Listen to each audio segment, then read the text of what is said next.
This podcast is sponsored by Xgrowth. Xgrowth is the APAC ABM agency. If you and your organization are looking to land and expand enterprise and mid-market deals, Xgrowth is the agency to help. Xgrowth works with a wide range of international and global technology vendors, service providers, and B2B SaaS companies.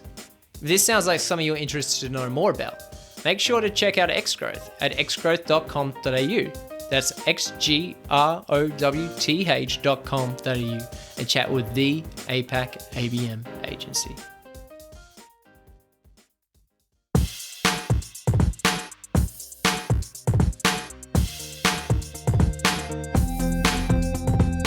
What's up, marketers, and welcome to another episode of the Growth Colony podcast.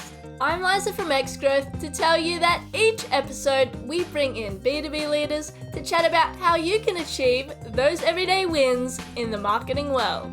Whether you're new to the B2B game, working at a leadership level, or even just showing some interest, we know you'll love the episode.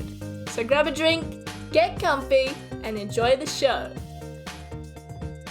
Hello, everyone. Welcome to another episode. I'm Shaheen Hoda with Xgrowth, and today I'm talking to Sophie Paulin, CMO at Ordermentum, about how in today's marketing lingo, authenticity is being thrown around and how it's potentially losing its meaning, and what should marketers focus on instead. On that note, let's dive in. Sophie, thanks a lot for joining us. Shaheen, thank you for having me. Absolute pleasure. I want to get right into it. Tell me, what are your thoughts about authenticity today? Well, one of my favorite cartoons that I had above my desk for years was "Authenticity is the New Bullshit." You know, I think that authenticity really, when social media came about, then it was like, oh shit, we actually have to be authentic now. We can't hide behind these big budgets. And I think authenticity it's fun, it's real, and it makes the marketing, it makes the world a more level playground. So I am down with authenticity. Do you think we're overdoing it?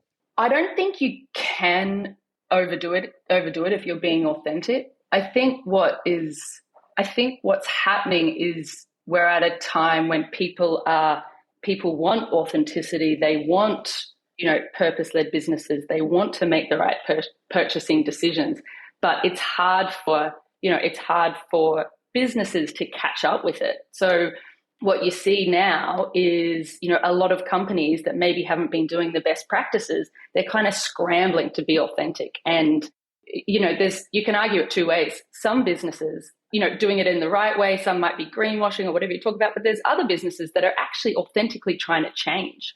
I remember listening to the Yvon Chouinard, the CEO of Patagonia, and I think he'd been camping with the CEO of Walmart, and he kind of said, I'm not condoning Walmart, but bear with them. When you build a company that's based on low price, to actually shift that company into something else is quite hard. So it's kind of we're in this time where, yes, authenticity, it's being thrown around. It's hard to know who's being authentic, who's not. But I think that, we're in a time when consumers are smart and, we're getting there. It's kind of, we've made a lot of progress and we're not there yet. But I think we need to, not cut down anyone that's trying to be authentic and support the people that are. In our previous conversations, one of the things that I've heard you say quite a lot, in fact, just today, before we start recording, you talked about it as well, is purpose-driven marketing. Can you explain what you mean by that? I think purpose-driven marketing, I think purpose-driven marketing only exists if you have a purpose-driven company. So, there's no such thing really as purpose-driven marketing. But if you have a purpose-driven company, then you do, that can come through in your marketing. And I think what that means is like, how are you making a positive impact beyond financial success? And that, I think, comes to the crux of it. And, I've been researching and studied purpose-driven marketing for years and years. And it's only now that I've actually been able to be in a role where I can actually do it authentically, as you say. And the hardest thing is it's really hard in this day and age to actually link being purpose-driven to commercial success. And I found that is actually where the magic happens, and that's what you need to strive for. So when I'm talking about purpose-driven marketing, As CMO, I try and make 50% of my role about being purpose-driven. And I genuinely believe that the more that our company fulfills our purpose, the more trust we will build, the more authentic that we are, and that will be the marketing job done. So that's kind of how I would define purpose-led marketing, but it only exists if the whole company is purpose-led. Do you mind giving a little bit of background on the company? And I think it would be helpful to paint a little bit of a picture for the listeners in terms of what do we mean about purpose-driven, especially in the case of Ordermentum. Yeah. Can you explain that a little bit so that then we can dive into that and unpack it a little bit more? Yeah, of course. So Ordermentum, so we're an ordering, payments and insights platform for the food and beverage and food service industry. So hospitality venues can come to Ordermentum and discover, connect and trade with Australia's best wholesale suppliers. Suppliers, on the other hand, can have their order and payments taken care of in one platform, integrate with their inventory, with their accounting, with their route optimization. So they streamline and digitize and get everything that goes with it. So we are essentially, our goal is to be the operating system of the hospitality industry. Now, with that comes, digitizing has benefits in itself.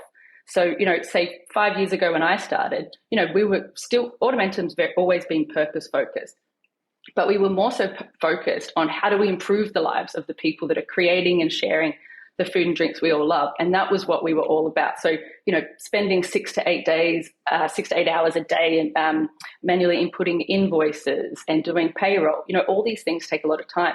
So we wanted to streamline their processes, be efficient. And then kind of a couple of years ago, so our goal was to reach $1 billion in GMV.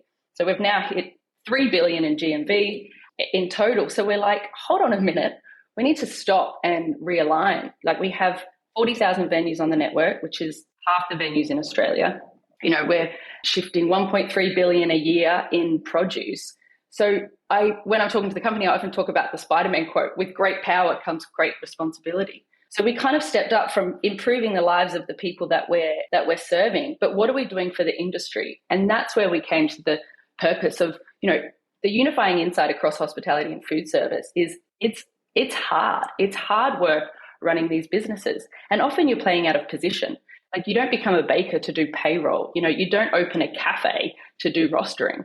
So this is the crux of it. So it's like, how do we make this industry sustainable? And then that's how we come to our purpose. And now what we do at a marketing level, product level, growth level, that is what we try to fulfill. Interesting. Okay. That was a long-winded explanation. No, I think that's very helpful for everyone to have a little bit of context where this conversation is coming from. So you said that, you had an internal conversation. You said we need to do more for the industry. Tell me a little bit more about how did you kind of do that transition? What were some of the challenges that you come across when you were making that transition? Yeah, lots of challenges. So we're all aligned that we want the industry to thrive and prosper and be sustainable. So we're like, great. And so even from a marketing level, I'm like, okay, great. Here's our plan. We're going to get an advisory board together around sustainability, and we're going to do a roadmap, and we're going to help every business in hospitality become sustainable. And then you start diving into it. And, we did surveys to our customers around sustainability, and I did go out and speak to experts, because I'm not, I'm a marketer. I'm not an expert in sustainability, especially across the supply chain. So then we start speaking to industry bodies. And what you find really quickly is it's really complex, the idea of sustainability. And we look through the lens of, economic sustainability, social and environmental. And when we talk to our customers, if you're running a hospitality venue and, you've just survived, you've just come out of COVID, you've just survived, you're not necessarily worried about what straws you're serving. You're worried about payroll. So it wasn't about, everyone kind of goes to the environmental side of things, which we do. And especially now we're leaning into that, whether that's, sourcing local products or optimizing route runs, etc. So we do the environmental side. But there was this, what we found is that, hold on, you actually need to, we use the analogy of being in the airplane, you actually need to put your air mask on first and make sure that your business is sustainable, so then you can thrive. So a lot of the work we do is around payments. So we're passionate about our payment suite, and it's all about getting suppliers paid faster so they have cash flow. They're not chasing payments. They can manage, they can forecast, and they can grow and scale their business sustainably. So that was a big part of it. So it was kind of, I'd say that the challenges were, it is completely different when I started researching it. And like one more example, you might have a big supplier and they might be changing the way they use water in their business. And they still might use plastic and all these other things. But just that one change has huge impact because they're, a multi-million-dollar business. So it's kind of like they are making big strides towards becoming more sustainable. On the outset, you might say, oh, they've got plastic packaging and they're not doing this and that, but they are actually making meaningful impact within their business. Yes, we need to speed it up. Yes, we need to support them. But one of the challenges was how complex sustainability and the area is and how best to navigate so we can help the industry through it. Sophie, how did you, that's a very interesting point of, having this grand plan and then getting into it and you're like, wow, there's a lot more to this than we thought we could do here. And some of the things that we cared about, our customers don't care about. It's not on their radar. How did you then come and integrate this into your marketing activities and your go-to-market strategy? You talked about, you started putting a board of advisory board together, but how did you start incorporating it into your marketing strategy and then your marketing tactics? Yeah. You know what? I think the first thing to do to make it viable is how quickly can you link the purpose-driven activities to positive commercial outcome? So I think where a lot of companies that are trying to do this, with great intentions, and a lot of marketers with great intentions, it's like, we're purpose-driven, we want to make a positive impact. But if that isn't aligned with your commercial goals, then it's not going to be successful. And this goes way back. I think the concept of like profit for purpose, or, I think Bill Gates in 2008, he was kind of the first that said, philanthropy and government alone can't do this. The private sector has to step in. And until the commercial outcome is linked to positive impact on people in the world, it's not going to be successful. So what we did was try and work out what are the metrics that have a positive impact on the industry and on our customers, and also have a positive impact, the bottom line. And then one of our values is, constantly striving for the win-wins. And this is ingrained in what we do. We use it a lot, and it's, we're kind of grateful to have actually values that we use. But this idea of constantly striving for the win-win. So is this good for us? Is it good for our customer? Is it good for the industry? And when you actually find those win-wins, and, it's not always easy, but that's where the magic happens. And that is how you get buy-in from the board, from shareholders, from internal stakeholders. And then it goes into the marketing plan. Easier said than done. Yeah, I can imagine. Sophie, are you able to, and please feel free to say it's not possible, but are you able to give any examples of some of these metrics that are now really key for you guys? Yeah. Yep. We have lots of metrics. One of our challenges at the moment, you asked what the challenges were, is, refining our metrics. But so my favorite metric that we focus on, so, a couple of years ago, so we launched a new product, which is all around a discovery section for the venues to discover new suppliers. So when you're trying to build a network, we're trying to make these we're trying to connect people, and, at the same time, like, we've raised money, we need to be viable and we need to be commercially driven. So, for example, it's like, okay, how many new venues have we got signing up? How many new connections have we made? How many orders? What's our GMV? So we were kind of pushing towards all these metrics. And then we had a look at it, and it's like, well, actually, what is healthy for what's the win-win? What's healthy for us and what's healthy for the industry? And what we found, everything we do is based around, we call it a trading relationship, but it's the relationship between the supplier and the venue. And everything we do is surrounding that relationship. So that is, easy payments, easy ordering. We've got chat functions so you can speak to each other, proof of delivery, so you can automatically, take a photo and upload it. So everything's around this. And what we found is that when there is a strong long-term relationship between a supplier and venue, then everyone benefits from that. So instead of trying to get new connections and new signups, we have the metric where we look at third order, fifth order, 10th order. And all we're interested in is creating long-term sustainable relationships between suppliers and venues. We don't want to be a marketplace that's price-driven and they jump around. So we want to foster that relationship. Yes, we want to fill the basket. So you order your coffee and then you order your bread, then you order your fruit and veg. But we want you to have a long relationship with those suppliers, because then you can manage your money, you can manage your forecasting, you can grow. So it's like, this is kind of a core metric, and this is the foundation of our strategy, is around building long-term relationships. And when we changed to that metric, that filtered through the whole business, and that was kind of one of the metrics that's kind of the core of our purpose-driven strategy.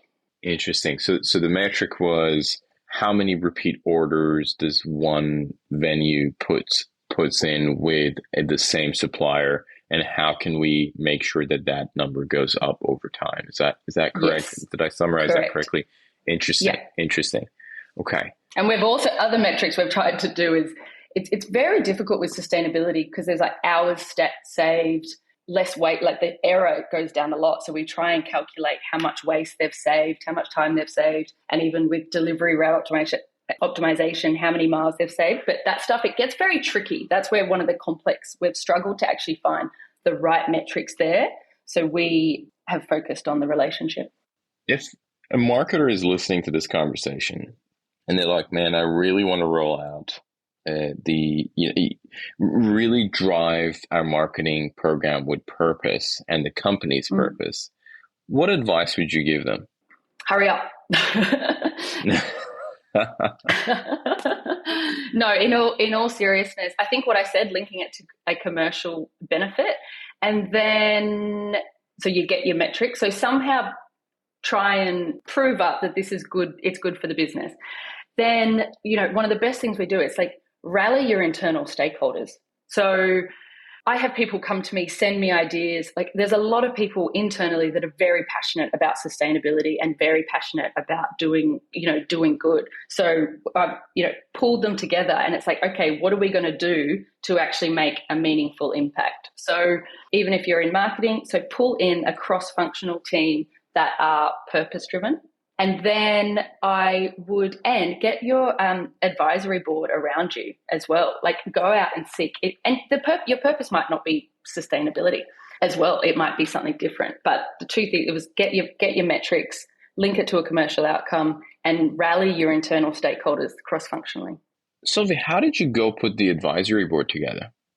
A lot of it was just through people that we knew as well. So when we started out and we did a survey, so we have links with Oz Harvest and For Purpose Co. So we spoke to people there, and, we're working with an amazing woman, Amelia Edwards, at the moment from Universal Council, who's a lawyer but focused on sustainability. And then we spoke to her, and then she is like, oh, there's all these people here that are doing these things. We work closely with AFAB, which is the governing body, the baking industry. They're working with the EPA, the New South Wales government. So we worked with them to try and do, documentations to help bakeries. So it's incredible once you speak to one person how big their network is. So it was one conversation led to another, and now we kind of have a suite of people that we can go to try and pull together their smarts and advice. That sounds very handy to have that advisory board on the side. I think that's part of authenticity as well. It's like you can't, I can't pretend to be an expert in sustainability. I research it a lot. I'm passionate about it, but, I'm doing marketing day in, day out. So, you need to find people that know this at a very deep level. Sophie, I definitely do want to touch on and ask you some rapid fire questions. But before I get there, is there something that you think we should touch on, or we should, maybe that I haven't asked with regard to purpose-driven marketing that you think we should cover? Oh, yes. I actually think that it's got more benefit than anyone knows. Like, even for a track, so it's kind of like, if you do another, bit of advice, if you are interested in purpose-driven marketing, then, even with attracting staff is an amazing opportunity. This idea, all through my marketing years, it was always about grabbing attention. So it's like, how can we grab attention of people. And now it's like, Instagram and TikTok have our attention. So it's not creating like these moments. It's not grabbing attention. It's creating meaning. So it's kind of like at any point in time, how can you create meaning? And I think that's the goal. And that's what we strive to do. That's all. I love it. Love it. Did you know that Christmas has come early for us here at Xgrowth? Whether you may or may not celebrate, we've got a special gift made just for you. Tucked in our pod description, you'll find a link to your very own copy of the 2023 State of Account-Based Marketing in APAC report. Want a sneak peek? Well, despite budget cuts, 0% of surveyed APAC marketing leaders plan to reduce their ABM investment. In fact, 65% view ABM as a crucial part of their marketing spend. Uncover the insights and strategies used by the top marketing leaders. So don't miss out and grab your copy now to stay ahead in the ABM game. Let's do some rapid fire questions, Sophie, before we wrap up. So the first question I have is, what is one resource? This could be a book, a podcast, a blog, a talk, whatever it is that has had a profound impact on the way that you work or you live. Can it be in the last month? I suffer from recency bias. Absolutely. Absolutely. Absolutely. I just finished Elon Musk's biography, and that definitely changed my thinking. But no, honestly, actually, if I look at the whole, everything I've read, and especially around this, a personal book would be Man's Search for Meaning, Viktor Frankl. I was lost in my 20s and my nana told me to read it. And another book which I ended up going to the conference and it led me down a track was We First by Simon Mannering. It's not a popular book, but he articulated a lot of what I was thinking about and what I was researching, how the private sector we need a new capitalism where the private sector is more profit for purpose. So he articulates kind of a roadmap for big brands to actually become purpose driven. So, once I read that, I kind of went to LA, went to the conference and never looked back. Love it. That's a great answer, by the way. The more the merrier, the examples, but I'm definitely going to be looking those up. The Musk biography is definitely on my radar as well to check out. So it sounds like it definitely comes recommended from your end. If you could give one piece of advice to B2B marketers, what would it be? Authenticity is the new bullshit. Stop using stock. Stop using stock. Stop using fake anything. You can't. The time of tactics is over. Back in the day, you could just run Facebook and run programmatic and it would work. And I think that the baseline of marketing is much higher than it's ever been. So the time of tactics is over. And Yvonne Chenard said it, don't go public, go purpose. Don't go public and go purpose. Love it. I can't claim that one, but it's great. Yeah, no, it is pretty good. It is pretty good. Sophie, who are some of the influencers that you follow? So long-term influencers I've followed are Brian Solis, that, around when social media, was starting this idea of sociology and technology converging. And I still find his stuff fascinating and all his books. Internally, we have a pod club and we nearly renamed it Lenny's Pod Club because all we were sharing was Lenny's podcast. So big shout out and thanks to Lenny. But for product-led growth, for SaaS companies, he gets great people on the podcast and really insightful. We just did a deep dive on April Dunford.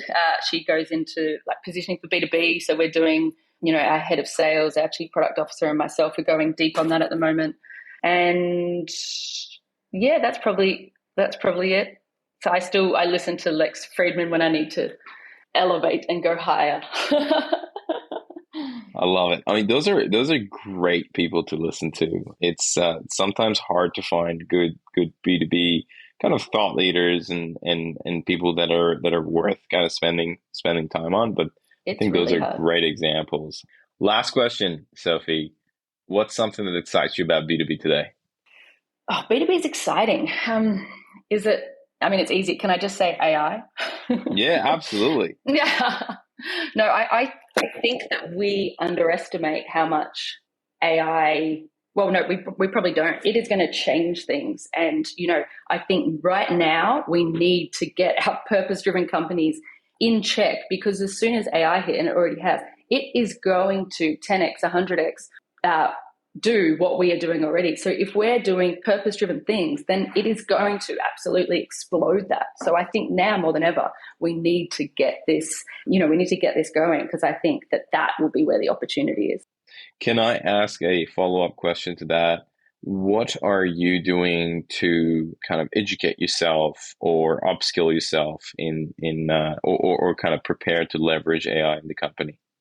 Yeah, so we across the company, we've gone quite deep in AI. Like, we've been using AI for years in our recommendation and product classification. So, and right now, like just last week, we have a data working group around AI, and it's really around, we have a data for good policy in the company, and that is using our data for the good of the industry, for the good of our customers. And we had a workshop. It's like, how can we best use our data to create a more sustainable industry? And anything from forecasting to pricing optimization, personalized recommendations. So we are deep on AI, passionate about it, and we're actually doing an event in 2 weeks. We're educating our customers on how to prepare for it. The tools are already there. Digitize your ordering, digitize your payments, get the insights, and then when you can layer on AI, because, as we know, it's only the data and the input that goes into it is where you'll get the gold. So no, we're going deep on AI. Love it. Sophie, this has been an awesome conversation. I just want to say thank you for coming on the podcast and all the amazing insights that you shared. No, thank you, Shaheen. Great to chat to you as always. Today's episode of Growth Colony was produced by Alexander Hipwell and Liza Maywald. It was edited by Dave Samito with additional editing by Liza Maywald and music arrangement by Alexander and Liza. Special thanks to Tina Wabe. We couldn't make the show without you. Growth Colony is hosted by Shaheen Hoda, Director of Growth at Xgrowth. If you enjoy the podcast, please subscribe and give us a rating on Spotify or Apple Podcasts. Do you think you'd be a great guest or just keen for a chat? Send through an email at podcast@xgrowth.com.au. That's podcast@xgrowth.com.au. That's all for now. We'll catch you next week, right here on Growth Colony.